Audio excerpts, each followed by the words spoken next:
So, Geoff Pocock, Managing Director of the Hazer Group on the ASX. Ticker symbol is? HZR and HZRO.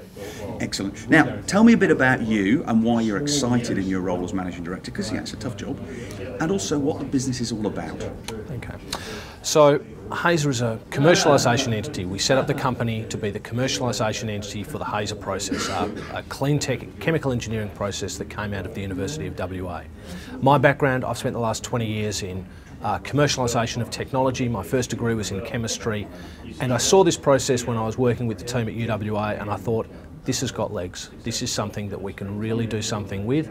It's making commodities that have real markets, and it's got a clear, compelling reason why it's a better way of doing things. So talk me through this Hazer process. Is it, there's feedstocks come in and stuff comes out the other end. What are the feedstocks, what are the outputs, and why are they valuable? Okay, so the Hazer process is, at its core, it's a gas processing technology. We heat up natural gas in the presence of a catalyst, and methane, the main component of natural gas, decomposes to form carbon and hydrogen. Carbon in the form of graphite, and hydrogen, it's a gas, it gets used as an industrial chemical and has a massive opportunity in the energy market. What makes Hazer different is the catalyst that we use.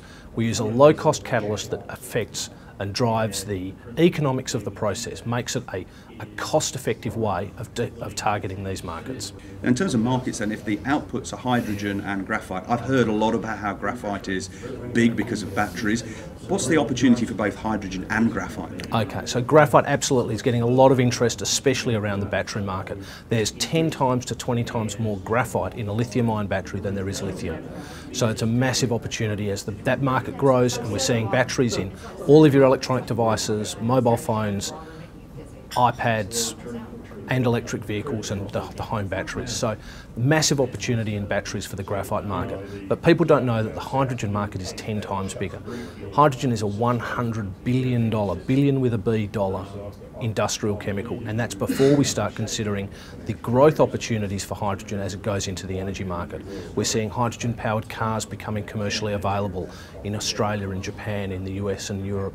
So all of these vehicles, they need hydrogen too, and that's a market that currently is not even being addressed by that $100 billion. What's the long-term journey for you guys? As a management team, what are you looking for as the exits? At the moment we see a number of commercialisation options for the process. One is that we build our plants that will be able to do this. Not going to be extremely expensive. We're still in the process of establishing exactly what those capital costs would be, but we're not talking about liquefied natural gas, billions of dollars of capex sort of plants. So we have the opportunity to build plants and be in a position where we'll be able to directly sell commodities, hydrogen and graphite, to end users. We also have the opportunity to license the technology, so other people can then, seeing it work, and will say, no, we'll build the plant, we can do that, and we can just take a licensing fee. Licensing revenue is great, it's really high margin, you just sit back and collect a cheque. And then there's other options as well. There are opportunities for joint ventures, for partnership agreements, as people are looking at one of the commodities more so than another. So we have a number of commercialisation options available to us. So the final point to the members of the Canary Networks is lots of people come in front of them. Yeah. You're one of them. Why should they put you on their wish list for investment? I think the keys for Hazer are first and foremost, we're an entry stage valuation. We're still a micro cap story targeting globally massive, like hundreds of billions of dollar markets. So the upside is phenomenal as you look at, as the technology gets proven and you have an opportunity to go into the $100 billion hydrogen market, the $10 billion graphite market, the who knows how big clean hydrogen market as hydrogen for energy comes into play. Those opportunities are all available to us, and we're currently sitting here at a sub $50 million market capitalisation with all of that growth available to us.